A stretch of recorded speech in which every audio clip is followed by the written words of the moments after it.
And now it's time for another case law update. Today's update covers Trigger Energy Holdings LLC versus Stevens from the South Dakota Supreme Court, a buyout dispute involving a struggling oilfield services company where the sellers tried to unwind a deal based on economic duress and related business tort theories. Here's what happened. Blueprint Energy Partners was formed in 2017 to provide services and equipment for oil extraction in Wyoming.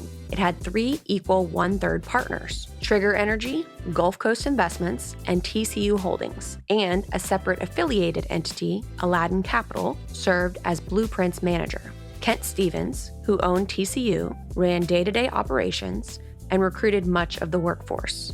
The company struggled early, burning through an initial line of credit and accumulating close to $6 million in debt, much of it owed to Aladdin. Even after conditions improved in late 2018, relationships deteriorated. Stevens pushed to buy out Gulf Coast and Trigger through TCU. TCU offered $800,000 for each 1/3 interest, well below the valuation Gulf Coast and Trigger believed was fair. And Stevens repeatedly threatened what the case calls the dynamite option. Specifically, Stevens said he would walk away, violate his non-compete, take the crew and customers, and effectively blow up the business if the offer wasn't accepted.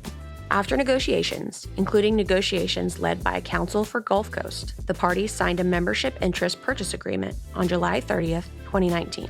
Gulf Coast and Trigger received $800,000 each for their interests, and a separate negotiated provision required repayment of Aladdin's debt over $3 million at closing. Not long after, Gulf Coast and Trigger sued Stevens, TCU, and Blueprint. They claimed the buyout resulted from economic duress, breach of fiduciary duty, shareholder oppression, unjust enrichment, and tortious interference. The trial court granted summary judgment for the defendants, and the South Dakota Supreme Court affirmed across the board. On the economic duress claim, the court stressed that pressure, even heavy pressure, isn't enough. The question is whether the plaintiffs had reasonable alternatives and a meaningful choice. Here, the court pointed to several. They could have refused to sell, pursued removal and contractual remedies tied to Stevens' employment arrangements, replaced the crew and sued for damages, or sued for interference. In other words, they made a business decision to accept a deal they thought was the least bad option, not an involuntary act compelled by wrongful coercion.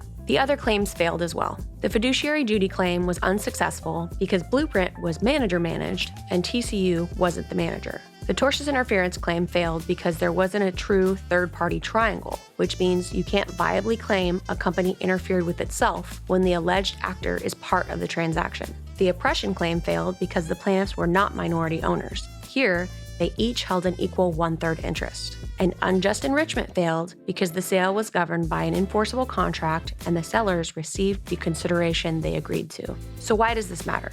This case is a reminder that courts are reluctant to unwind negotiated deals as duress when sophisticated parties have time, options, and counsel, even if the negotiating tactics are aggressive. Also, it underscores how LLC fiduciary duties can depend heavily on whether the company is manager-managed or member-managed. Bottom line, if you're exiting a company or negotiating a buyout in a tough situation, get good counsel early and understand your leverage and alternate courses of action.